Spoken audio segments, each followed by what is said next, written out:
Hi everybody, welcome to Heel Heat. This is a Heel Heat Top 10. My name is George Coles. This is my tag team partner, Art Barr.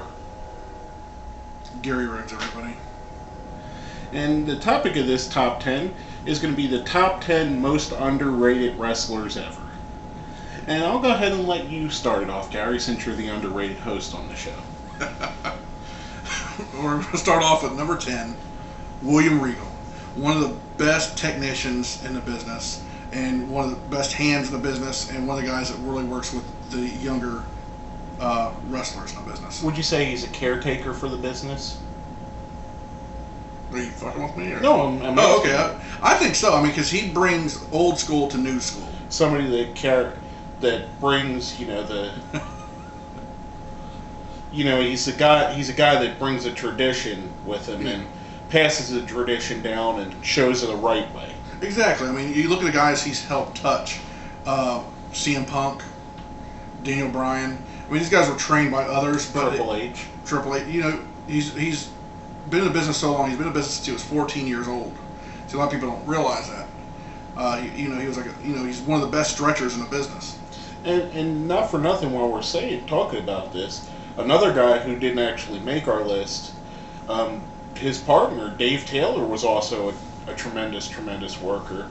And I really liked them as the Blue Bloods. I enjoyed the work they did together. I've liked everything Regal's done. I liked the Blue Bloods. I liked the Real Man's Man. I'll say the Man's Man was hilarious. I liked the Commissioner Regal was absolutely great.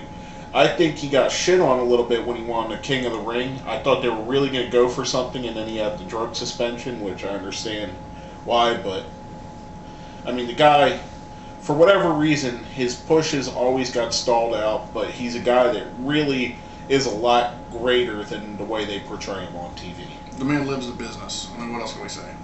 Now, the next guy, our number 9 guy, is a guy that was I would say, a big player in two of the biggest eras in wrestling. First, the Rock and Wrestling era, and also the Attitude era, and that's the Big Boss Man, a.k.a. Big Bubba Rogers, a.k.a. Ray Traylor.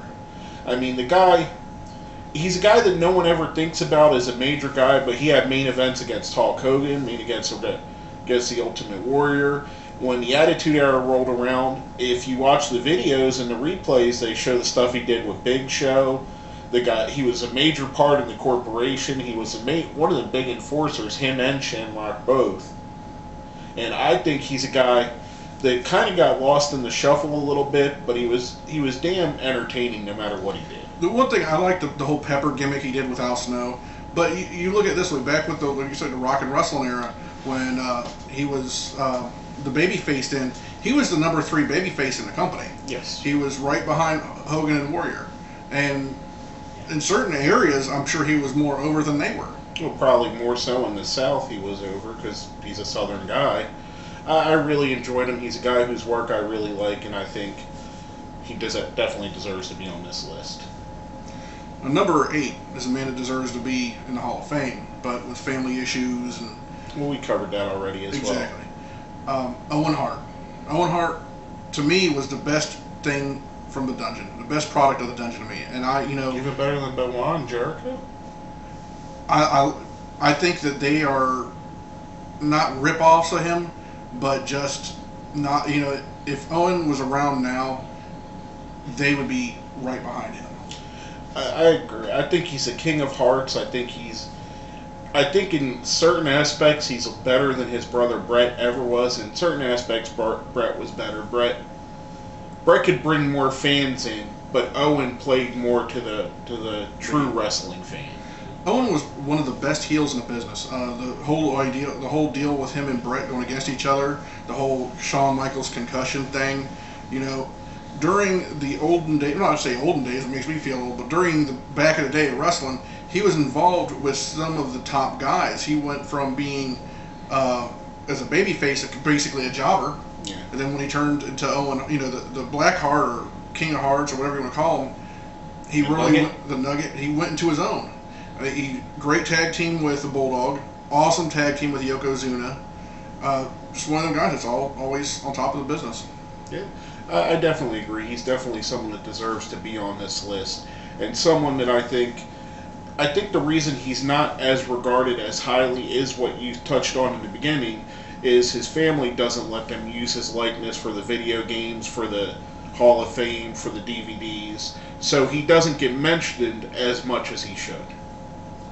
Now, speaking about guys that don't get mentioned as much as they should, our number 7 guy is one of the original Four Horsemen, Tully Blanchard. When they put the group together, it was basically the 4 most dominant heels in wrestling at the time. And then that was in the NWA territory. Tully was a guy who at the time, I believe he was feuding with Dusty Rhodes, who became the main antagonist for the Four Horsemen. But Tully was a guy that you could stick out there and go, you got 45 minutes to kill Tully, and he would give you 45 minutes of entertaining match no matter what it was. No, Shawn Michaels said himself he used to emulate himself after Ric Flair and Tully Blanchard. But if you really look at Shawn's career as a heel back in the day, he was more of Tully Blanchard than Ric Flair. The cool, cocky heel. Yeah. That was just too cool for school. And I think Tully was one of the guys, he was one of the first guys as a heel that really the fans started liking. Because Flair, it took a while for the fans to like heel Flair. They did boo the crap out of him. He did draw. But I think Tully was a guy that he was just... And he wasn't afraid to play a heel, and that's why I think the fans gravitated to him. And I think he's someone that helped make the Horsemen, all 4 of the guys, I think really built that to what it was. Without Arn, without Ole, without Flair, you don't have the 4 Horsemen, but just as much as any of the other 3 are responsible, I believe Tully is as well. I remember an interview talk about Shawn Michaels. He said when Tully Blanchard and Arn Anderson were in the WWF back in the day as the Brainbusters, him and Marty would work against them. And he said that he learned the most of the business from Tully and Arn than anybody else. Exactly. And like I said before, he was a guy that you could trust to go out there and steal the show every night. And he definitely deserves to be on our list. Now, our number 6 wrestler of all time is Haku, a guy that sometimes we get a little bit of flack over because of certain issues. One of the best wrestlers of all time. And to touch on what you said, we had made a series that we did a couple shows for called Under the Radar. A few months back, we covered Haku, a.k.a. Ming, and we mistakenly said that Haku was Samoan. We based it on the fact that while he was on TV, Rikishi and Haku were referred to as cousins, so we believed that they were actually cousins. Honest mistake. Yes. We know he's Tongan, so you don't have to tell us in the comments. Please don't. but he definitely deserves to be on this list. He's a guy, I think, that for whatever reason in WCW and WWE, they never pushed him to his full potential. I always thought he could make a good heel world champion. Oh, he could have. I liked it when he was with Colonel Parker, and he was Colonel Parker's... hitman, basically. Yeah, basically. When he wore the suit. Exactly. My favorite thing that he did, I liked when he was King Haku. I thought that was awesome. Basically, they passed the King crown from Harley Race to him. And to understand what a great honor that is for someone, I mean, you just really have to look at who Harley Race is and what he really means to the business. Well, look who his tag team championship run was with, Andre the Giant. You know, you don't put Andre with just anybody. And that was a dominant tag team. I mean, and so was the Faces of Fear. Him and Meng were a dominant team. Or him and Barbarian. Sorry. But, you know, Haku, Ming, whatever you want to go by, he's one of the legit badasses in the history of wrestling and one of the guys that really deserve to be on this list. And speaking of people that are badasses, this was for a totally different reason. Our number 5 competitor is the late, great Brian Pillman. I know you guys have seen several shows where we mentioned Pillman and how much of a fan we were of his work. Yet again, we're mentioning him again. He's a guy that gets overlooked by the fact that Stone Cold, his tag team partner, went on to greatness where he kind of faded out and he passed away before he really could hit his prime. But the guy was one of the guys that pushed the envelope and pushed through the Attitude Era. Even when he was in WCW, he was doing some of the things that you would see come up in the Attitude Era. The loose cannon gimmick, I think, is one of the catalysts that switched wrestling to what it would become in the mid to late 90s. You know, with him passing so soon, he was never, you know, they always say when there's a tag team and one of them goes to greatness and the other one flounders, The floundering one is the Genetti of the group. He is by far not a Genetti. It's just, things happen. It's just circumstances. I mean, he could have been almost as big as Austin or as big. You never know. I mean, we'll never know the answer to that. I think his character, from the time he became the loose cannon, which I think was about 94, 95, if I might be wrong, till the time he passed away, which was early 97, or no, actually mid 97. Yeah, mid 97. I thought it was one of the most compelling characters in wrestling at the time. And at the time, I was not so enthralled with what the big two companies were giving me. I was more watching ECW because of what they were giving me. But he was a guy that made me put on Nitro when he was on there and made me put on Monday Night Raw to see what he was going to do. Now, our next guy, he performed in all three federations that you're talking about. And I believe he's held gold in all of them. No, he didn't hold gold in WWE. He never had a WWE title. Bam Bam Bigelow. Sorry. That's all right. My bad. But one of my favorite big men. This guy here was so huge, but he was agile as, a light heavyweight. His technician skills, there was a match, I think it was King of the Ring 94, where it was him against Bret Hart. And they looked awesome. I'm not sure if it was 94 or not, but I know they wrestled each other. Well, I really liked it. He started off in the 80s as a face with Oliver Humperdinck as his manager in WWF. I liked the heel stuff he did when he was, in a $1 Million Corporation. His thing versus Lawrence Taylor was something that brought a lot of attention at WrestleMania. He's a guy that went to the ECW and was an ECW World Champion and really gave some credibility to ECW, which was starting to build credibility at the time he came, and he really helped push it over the top that this was a legitimate contender just by his presence. And he even when he went into WCW and did the triad stuff and did his hardcore stuff, he was still a guy that was a bankable, marketable talent, and a guy that, like I said before with Tully, he's a guy you could trust to go out there and put on a great match every night. And our number 3 guy, speaking about ECW guys, one of the mainstays of ECW, one of the main people in ECW, Raven. The guy absolutely was floundering as Johnny Polo, Johnny Flamingo, Scotty Flamingo, I'm sorry. And a little spark with a little bit of a change of the character, putting the grunge aspects in, going to a really dark place, and bringing out the Raven character, which was unlike anything anyone's ever seen. It had a little bit of elements of Jake the Snake Roberts and a little bit of Kevin Sullivan elements in it, but the character was such a revolution and so refreshing at the time when everybody else was showing Doink the Clown and Lasertron and the Ding Dongs. You had Raven, who was as real could get. Raven is the reason I started watching ECW, because I really wasn't a fan. Growing up in Ohio, we had every day at 4 o'clock there was different small federations would have a show on every different day of the week. And I caught my eye seeing Raven on there. I was like, man, that's Johnny Polo. But then he's so dark as Raven. I mean, even as Johnny Polo, you could put him in there as any character you want to. The guy is golden. He's one of the smartest wrestlers of all time. I think if it wasn't for personal issues, Raven would be a guy that could have blew the business up, could have been a world champion, could have been a WWE WrestleMania main eventer, should have been a main eventer at Starrcade or Bash at the Beach or any of the big WCW pay-per-views. I think WCW's problems with all the politics, because I mean, if you take a look at the Flock back then, compare it to the NWO, I think they were as over or more than the NWO. And the thing was, they didn't merchandise them. There was one Raven T-shirt. You had that one Flock shirt that Kidman wore, but the NWO had a new shirt every 2 weeks, whereas the Flock had nothing, and they were getting just as good of a crowd reaction as the NWO was, but they never seemed to give them anything other than some mid-card crap and fed them to Goldberg.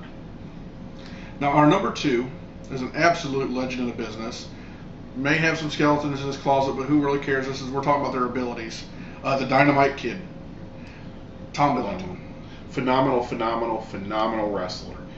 There is not a wrestler that's come out since his time in the ring that hasn't taken something from him. He's one of if you look at it this way, the Bulldogs are one of the most ripped off tag teams of all time. And he's one of the most ripped off singles competitors. Exactly. I mean, and not saying that in a bad way. No.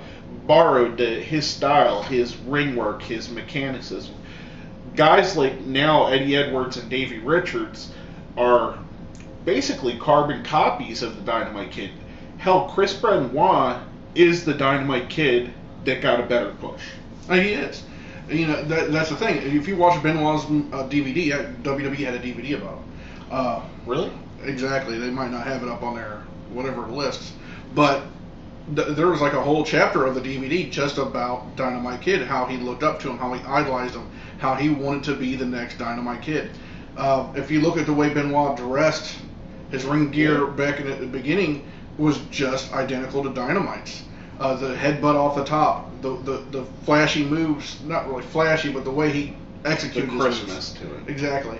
If you take a suplex of his and a suplex of Benoit's and you put them side by side, they look identical. Yeah, exactly.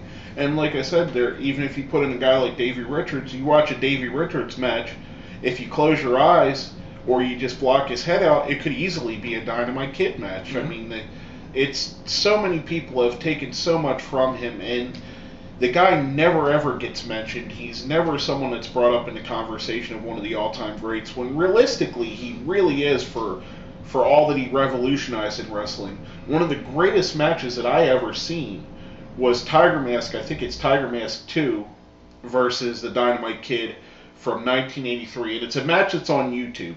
If you don't mind watching a match with Japanese commentary, look it up. I mean, these two guys put one of the greatest matches ever. And I forget which version of Tiger Mask it was, but I know it was Misawa that was playing Tiger Mask at the time. You know, we're talking about the best out of the dungeon. I said Owen. It's still close.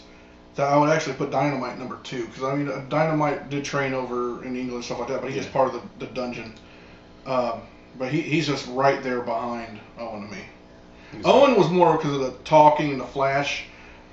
If Dynamite had Owen's speaking ability and could be a heel like Owen, he would have been unstoppable. Exactly. Now, before we get into our number one guy, we're going to do a little thing we call the best of the rest. These are basically guys that didn't make the list, but are really close to have made it. And they're in no particular order. The first one I want to bring up is Tommy Dreamer. We mentioned Raven earlier. Just as much as Raven was a part of ECW, Tommy Dreamer, probably even more so, was the backbone, the heart and soul of the company, as they say. And, you know, you can even see with how he was brought back on Raw a few weeks back, how much the fans still love Tommy. Another one we want to talk about is Finley, or Fit Finley, whatever you want to, or Dave Finley, whatever you want to call him. He's just like Regal. I mean, if he works with the youth, he helps them out. He's one of them guys that doesn't quit. He's the legitimate, probably one of the toughest guys in the business. Remember when on WCW where the table didn't gimmick right, and he ripped he had a big old cut all the way down his leg and finished a match. And the next guy we want to say about the best of the rest is Earthquake. A guy that a lot of people looked at as like kind of a gimmick and a kind of just a throwaway match for Hulk Hogan. The guy had some serious talent for a guy of his size. He was a menacing heel that did some great matches either as Earthquake, I believe what was it, the Shark he was called in WCW, and even when they brought him back as Golga as part of the Oddities, there was something special about Earthquake in my opinion. I have to agree. And last but not least on this, Al Snow. Al Snow, I mean... Leaf Cassidy, whatever you want to call him. I mean, the guy did shit gimmicks, made a living, got him over, and he could do the best out of it. He was probably one of the most technically gifted guys that just always got looked over. Him was a Unabomb was Kane, Glenn Jacobs. They had I can't remember, what was it, Smoky Mountain? Yeah, they were a tag team champion there. And that's when I first got USWA. It might have been both. I can't remember now, because they were tags in both. Yeah. But anyways, I can't remember which federation it was. But that's when I got to first look at both these guys. And I said, there's something about both these guys that are really going to take off. Now, before we get into our number one guy, if you guys think we rank somebody too high, rank someone too low, think we left somebody off the list altogether, let us know what you think. Hit us up on our Facebook, hit us up on our Twitter, put it down where? Down there. Put it right down in their comments. Let us know how you feel about this. And for this one, I'm going to step away and I'm going to give this time is yours, Gary, our number one most underrated wrestler of all time. Mr. Perfect. This guy was revolutionary. When he went into WWE the first run, not as a jobber when he was young, because I know you're going to bring that up. It's your time. Okay. When he first came in, he was in main events against Hogan. He was main events against Warrior, and he really carried these matches. The guy should have been a WWE champion many times over. He actually was the Intercontinental Champion twice, and that was the Workhorse Championship of back in those days. Wouldn't you agree? It was when the Intercontinental Championship actually meant something. Usually people would catch the Intercontinental Championship matches back then because that was your higher quality, better wrestlers in that era, because Hogan's matches weren't all that great. But politics and other backdoor stuff has really kept Kurt away from being the world champion in the big two federations at that point. Would you agree? I agree. I really think there was an angle he did on Saturday Night's Main Event where I thought he really there should have been a world championship as Mr. Perfect. No one was a better heel in WWE. Some were just as good, but no one was a better heel in WWE, WWF at that time as Curt Hennig was. His run in the NWO, I think they pushed him to the background when they really shouldn't have. When he came back in the NWO, he was just as good as he ever was. He's one of the best technical wrestlers there's ever been in the business. He comes from a great lineage from Larry the Axe Hennig. I mean, he's one tremendous wrestler that really deserved to get way more than he did. Well, when they brought him in the NWO, I'll be short about it. I didn't take the lack of push personal because they didn't push Bret Hart, they didn't push Scott Hall. Yeah. There's so many guys that were so great and weren't pushed. And that was my closing comments on that one. Basically, that's all we got to say for our top 10 most underrated. My name is George Coles. I'm Gary Rhodes. And it's been a Heel Heat Top 10.